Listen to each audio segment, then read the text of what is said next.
we all need some type of community to be able to have differences of opinion and respect those.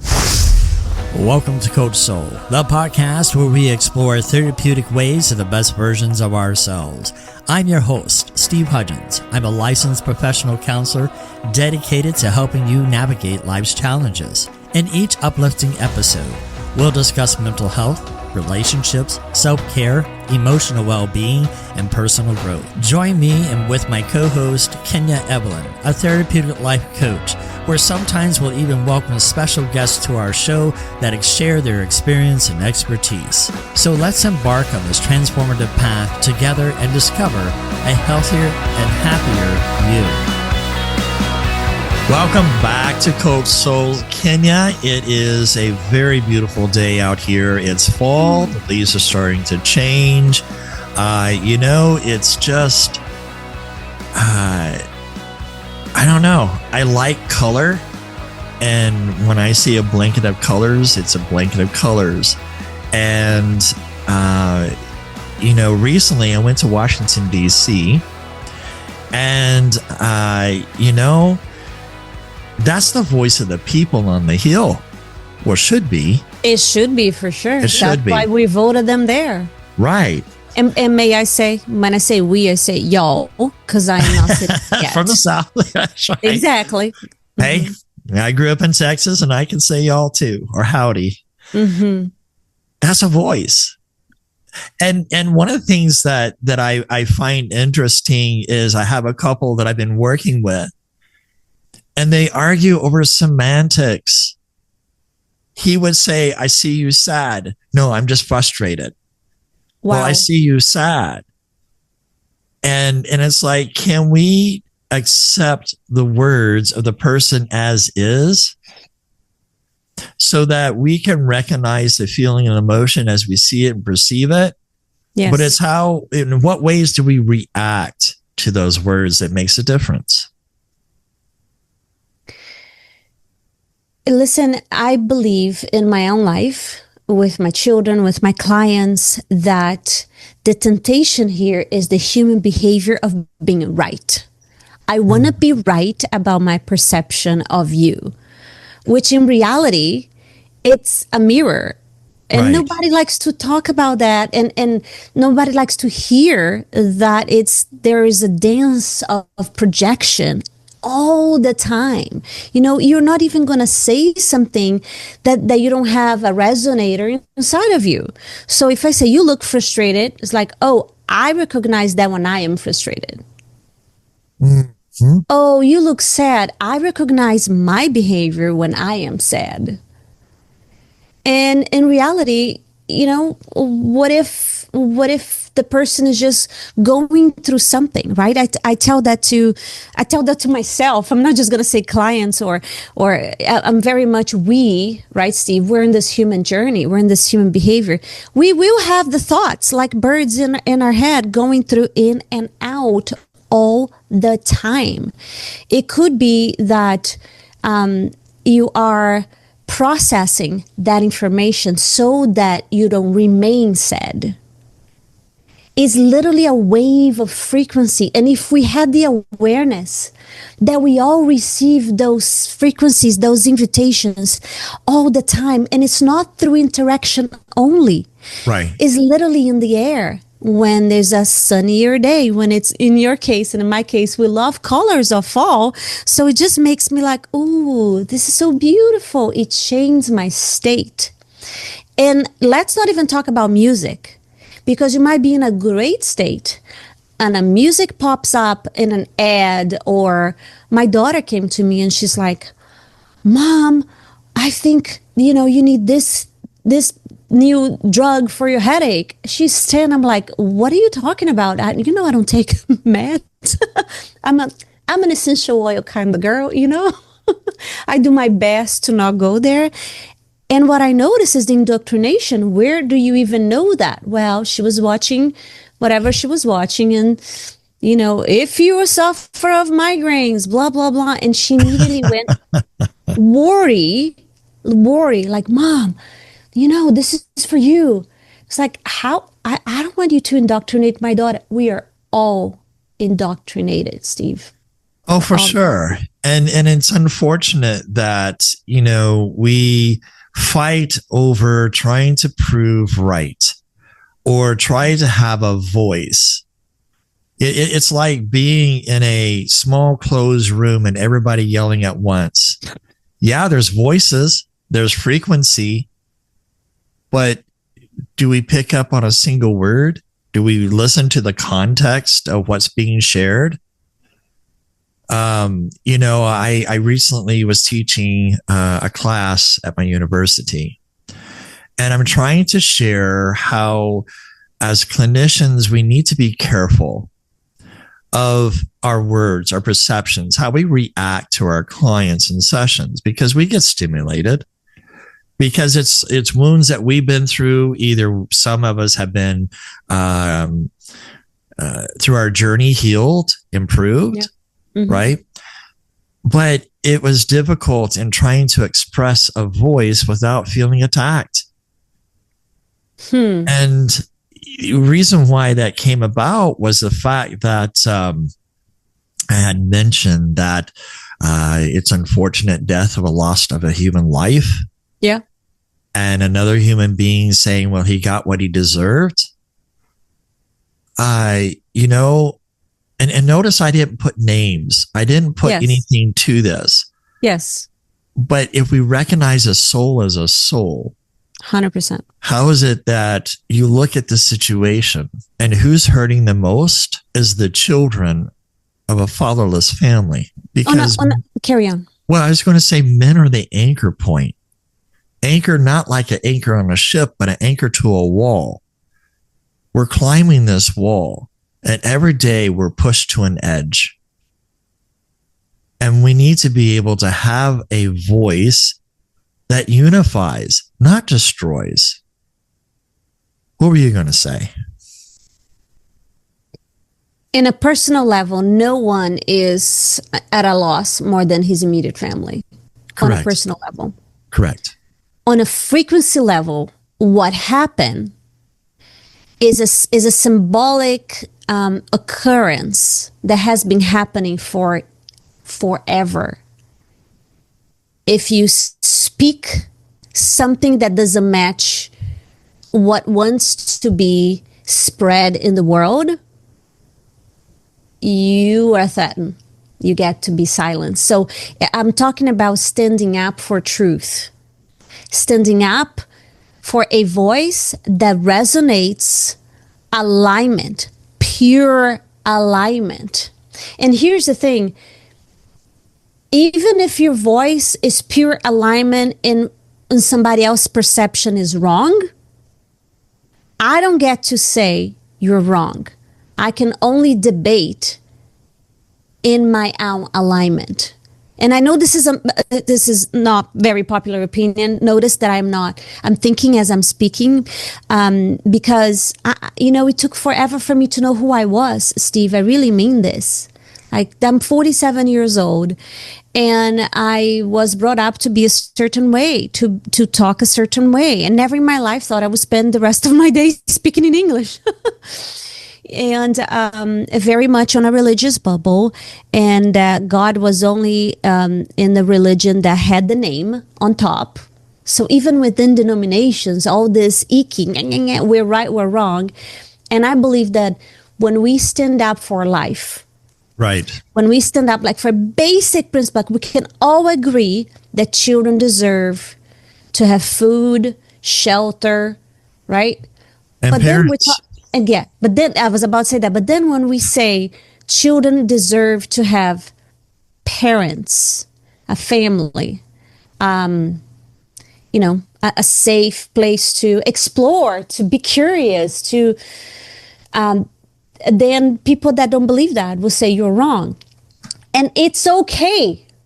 It's how you say it. We're not fighting here, I'm right, you're wrong. I want this podcast to be my intention, may I say we, is that we stand up as humans and sons and daughters of God first. We don't need to agree. We need to have conversations where we listen to people's viewpoint and come to an agreement that your voice matters. I get it. Thank you for sharing. And my voice matters too. Why does it have to be I'm right, you're wrong? That's a thing. Does it have to be right or wrong? When you think of from a biblical scriptural standpoint, we're called to be gentle in our approach, but we're supposed to uplift and encourage while it's still day so that we're not hardened by the darkness, right? And when I thought about this, it's like, okay, I wrote, some lyrics of a song, and it's just a part of it. We attack when fear is louder than the truth. Yeah. Blind to the wounds we carry from our youth, the soul retreats. No light can find the way. We build our walls and keep the world at bay. So therefore, are we killing what could set us free? Trading love for hostility? If we burn the bridges, can we rise again? Or will humanity be buried in shame? And mentally, I want to speak a little bit for mental health. When truth is spoken harshly, it triggers a body's stress response. It raises the cortisol, it tightens the muscles, it heightens the anxiety, but a gentle tone lowers defensiveness. And it also helps the brain to feel safe enough in the process of what's being said. Yeah. Because, safety in the soul is where truth can take root. But truth spoken without gentleness, what does that do? It shames people. It leaves them stuck in guilt or self-condemnation. But here's the thing, may I? It Sure. only shames if you already have shame in your body. Yes. Please listen to what we're saying here. If you understood, if you interpreted the conversation as shaming me, interpret the conversation as attacking me, interpret the conversation as judging me, you're already judging yourself. You're already in shame. You have a resonator inside of you that interpret it that way because you're already feeling it. I know it's unpopular opinion. It's not very, it takes you out of the victim mentality because you're not a victim. You're a creator. And that's the thing that we should be able to consider it. Kenya and I are not talking about political. We're not even talking faith in arguments that are presented there. We're talking about recognizing a soul and a soul. The DNA that we were created from, that were created for connectivity. And, if you want to go faith-based, God created man. And the only thing he said about that, it's not good for a man to be alone. So what do? He created a woman so that we can have community. Where, Kenya, have we gone wrong that we've taken and destroyed the bridges, used the stones from the bridges that were built, and we now built walls to where we are segregated into different variety of self, but not as a collective to build a community that can thrive and be better. Yeah. I'm just going to say it. It's a frequency war. For sure. It's a frequency war. It's if we would to intertwine, if we would to be each other's bridge versus my side is right, your side is wrong, we would live in harmony. And all this stuff will not get attached to us. And I'm really talking about all the unseen. We would be so strong because we're created in the image of God. We have no idea of our divine nature because even in church, and I am talking about church, we're indoctrinated to think of ourselves as less than. Mm-hmm. Okay, that was the number one thing that put me out into breaking the box out of God. Wow. And then I saw that God was everywhere because even churches fight over what right or wrong. This is the day of worship. You're worshiping in the wrong day. This is what you eat. This is what you know. I was like, are you serious? It's that kind of thing that when you see it, you can't unsee it. I say, Steve and I am called to be the bridge. I want people to come together. I want them to feel safe, to see that I double, triple dog dare you for you to tell me something right now in this moment that you know to be true for you, that you have sat in the spirit, in stillness, and found that with God. Versus you say that and you're going to die on that nail because you're indoctrinated. You know, the military helped me, meaning the fact that I grew up in the military. I didn't grow up in one city. I didn't grow up in a whole town like some of my cousins did. They stayed there for 20-something years until they moved off and got married. That's funny. And fun. I had a conversation with my cousin. And I said, he says he likes the fact that I put family first. And I said, well, be glad that you were there next to Granny. That's why I called my grandmother Granny, because she lived on a farm in West Texas and had great food, country food. Give me some old-fashioned cornbread, not with sugar in it like Oklahoma does. I'm talking about old-fashioned cornbread with some, cooked beans and chow chow and fried green tomato. I mean, you got on a tangent of food for a second. All the things that my grandmother, brought up, but I wasn't around her as much. So I would make phone calls each week and she would say, "Thank you for the flowers of today." Oh, and that meant so much because, I took that time and my cousin said, "You know what? We were in the same town, but we didn't see her as often." And that's the key, is that we all need some type of community to be able to have differences of opinion and respect those. It's funny because of differences of opinion, if you don't mind me sharing this story real quick. No. In DC, I wanted to go see Mount Vernon, where George Washington, the father of this country, was buried. And I wanted to see how he lived.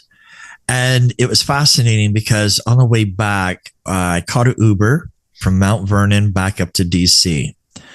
And I noticed he had an accent. And I said, "Where are you from?" "El Salvador." "Wow, awesome. What brought you here?"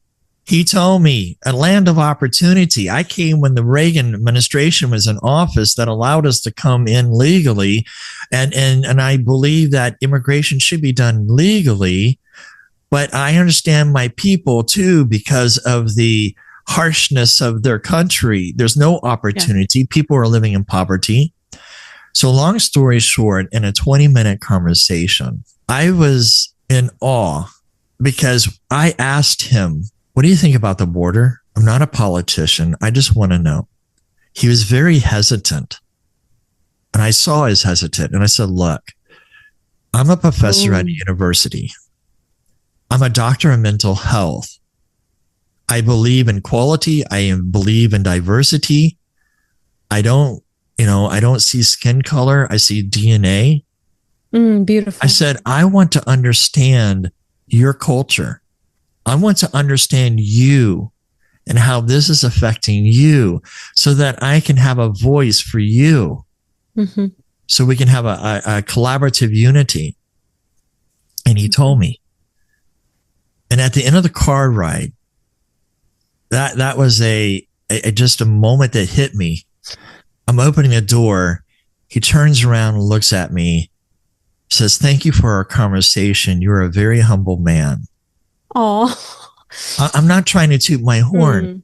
All I'm trying to say is when we can have peaceful conversations, being secure in yourself, self-awareness, when we seek to understand, when we seek to have questions, that opens the doors to build the bridges that, that we need.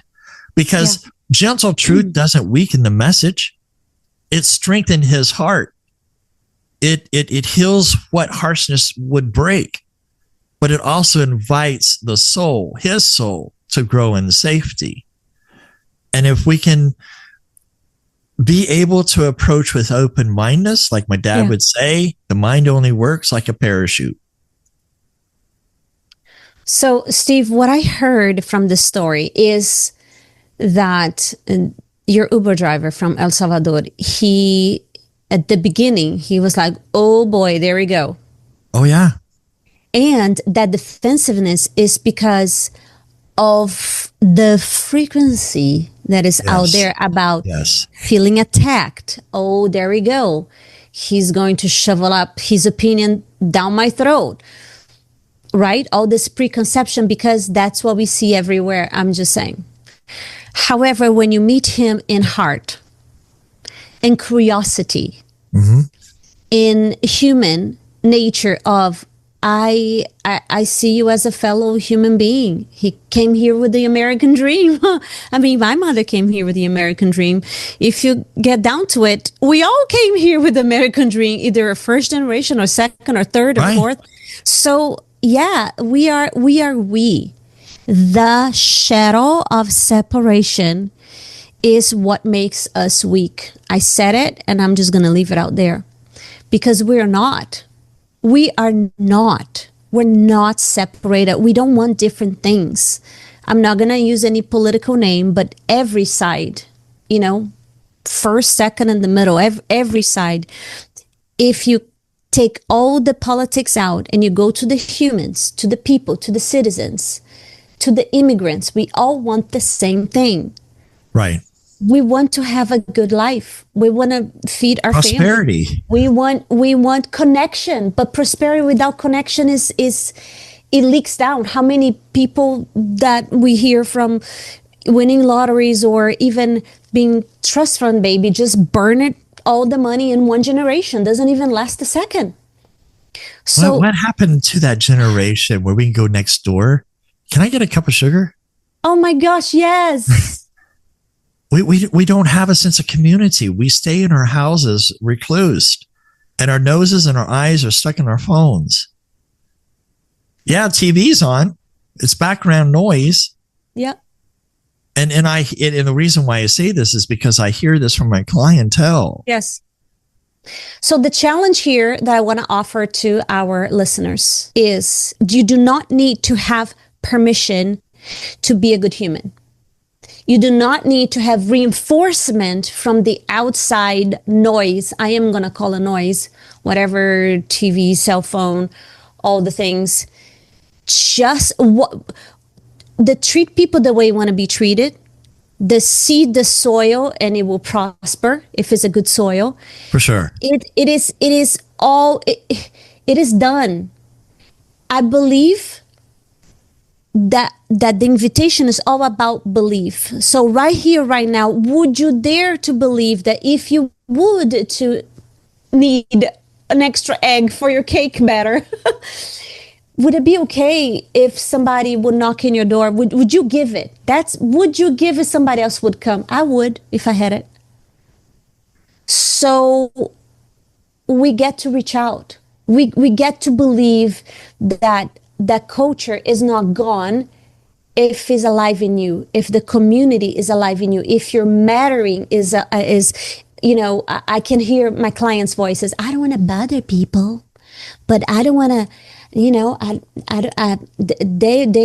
might not even be there. They're very busy. They don't really smile. I was like, well, then you got to be the leader. Week 1 of our podcast, right? Leadership. You get to be the leader, be the change you want to be in this world. Just be the one. That's it. And it's learning how to be able to work through childhood hurt wounds, what I call splinters. I don't like the word trigger because to me, it's projecting the hurt onto someone else, which unintentionally may have hurt you. But it's working within the splinters of the childhood hurt wounds. I put that in my book, of how to work through that. We're coming to a close to our session here, podcast, and there's some steps I want us to be mindful of. Because whether you're a family, a church, a veteran, whether you are single, married, doesn't matter what you are. It's DNA. If you have breath, it's DNA. You're human. And I get it. The Christians, the Muslims, the Islams, we don't have good messaging. We're warring. And the message that I want to send to the world is a unity of peace. It doesn't matter where you're from. And the way to do that is I'm asking you, please pause before you respond. Give yourself space to respond thoughtfully, not react emotionally.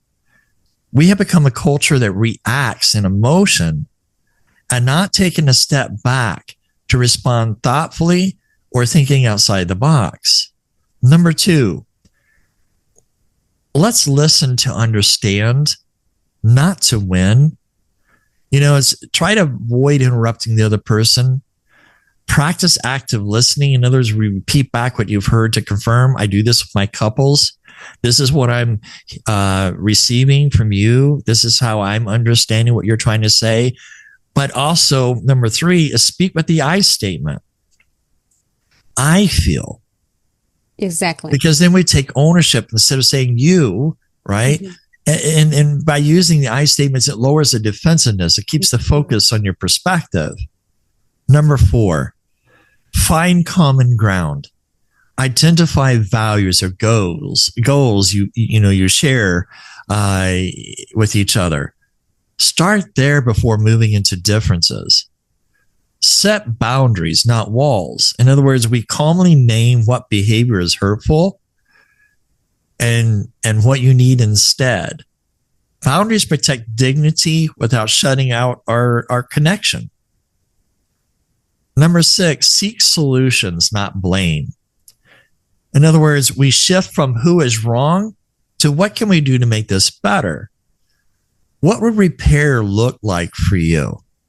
And finally, as we end this podcast, I say let's end our conversation with respect, even if we disagree. Close a conversation with gratitude or affirmation. You could say, I may not agree, but I value hearing your perspective.